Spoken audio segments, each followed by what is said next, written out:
Romain, bonjour. Bonjour Vincent. Alors, est-ce que l'année n'est pas déjà faite sur les marchés actions européens? Jetons un coup d'œil aux performances. Le CAC 40 nous offre une progression de plus de 11%. C'est la même chose en Belgique. En Espagne, on est à 18%. En Allemagne, c'est très bon. Le DAX est également à 11%. Ce sont des performances déjà annuelles. Vous avez tout à fait raison de dire que l'année commence très bien. Parce que non seulement les performances sont celles que vous rappeliez, mais elles ont un double mérite. Elles sont en plus en réalité un peu plus élevées que celle-là, puisque en réalité nous avons déjà presque 2% de dividendes qu'il faut ajouter à ces valeurs d'indice qui, à l'exception notable toujours de l'Allemagne, n'intègrent pas cet effet de dividende. Et elles ont un autre mérite, comme vous l'avez rappelé, elles sont finalement assez homogènes, donc qui montrent bien que c'est bien l'ensemble des bourses européennes qui repartent et qui effectivement sont aujourd'hui assez proches des niveaux que nous avions à l'esprit en début d'année. Donc je ne veux pas vous vendre le double d'ici la fin de l'année.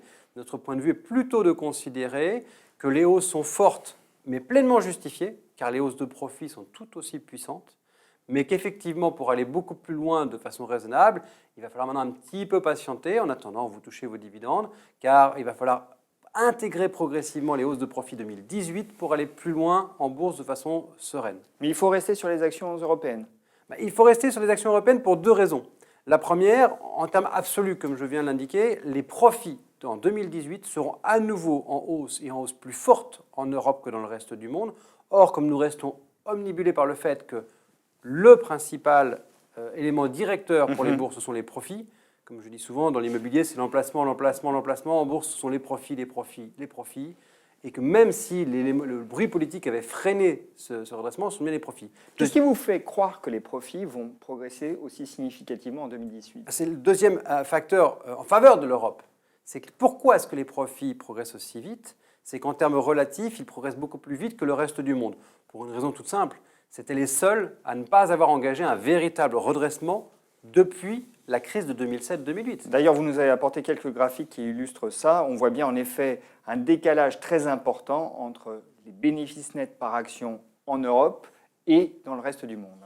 C'est assez spectaculaire puisque aux États-Unis, cela fait près de 4 ans que les profits ont renoué avec les plus hauts d'avant-crise. Donc on parle de 2007-2008, nous parlons d'une époque vieille d'il y a quasiment 10 ans.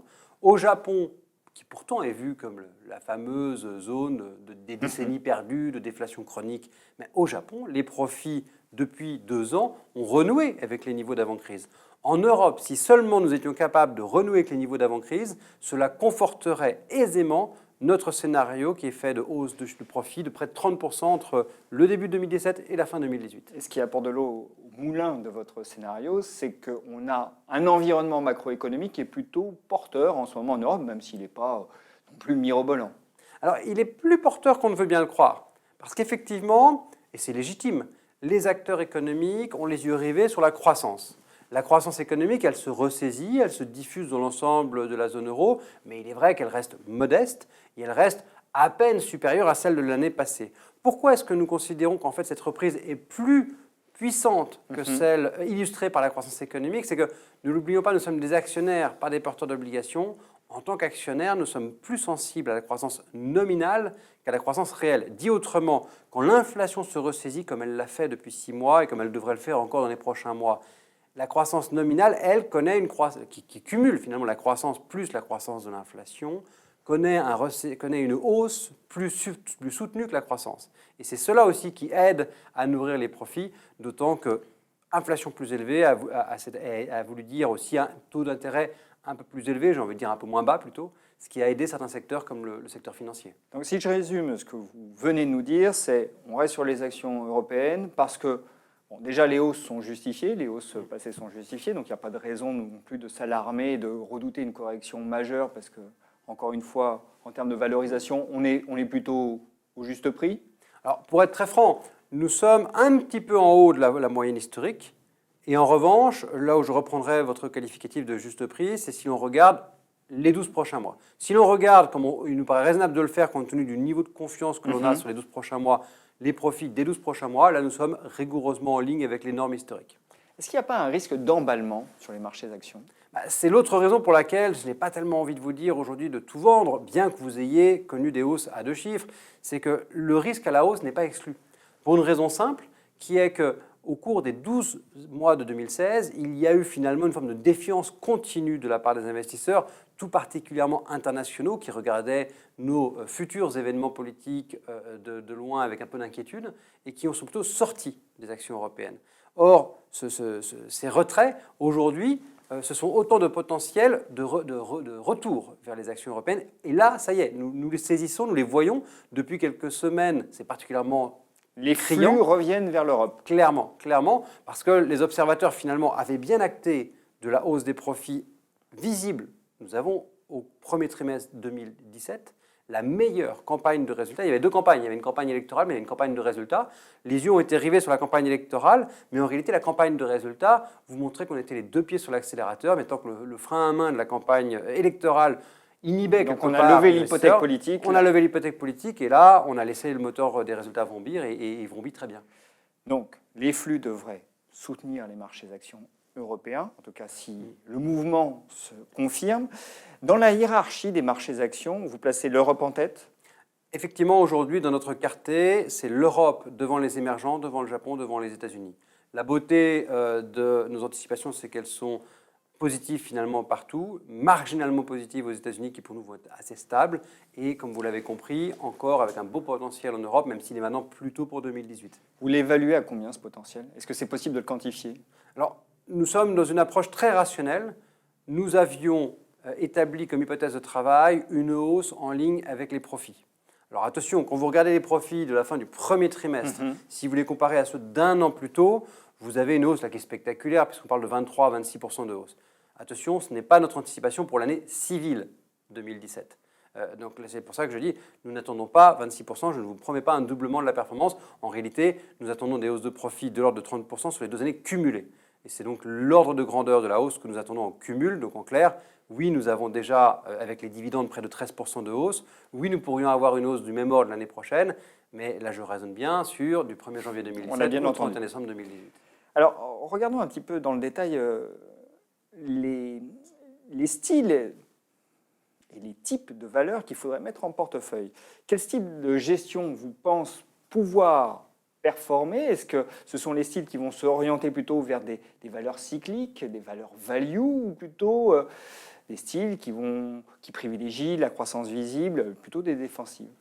Les styles ne sont pas morts. Néanmoins, notre conviction est qu'en 2017, ils sont clairement mis de côté, pour ne pas dire mis en sommeil, pour se focaliser sur la sélection de valeurs. C'est le stock picking? C'est le stock picking, c'est visible d'ailleurs. Quand vous regardez les corrélations entre titres, elles s'effondrent par rapport à ce qui a été observé en 2015, en 2016. En 2015, en 2016, vous avez une énorme corrélation entre titres appartenant à un même secteur, appartenant à un même pays.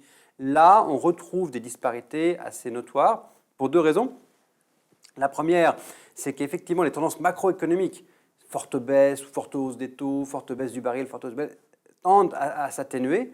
J'ai envie de dire, l'année 2016 était la dernière caricature en la matière.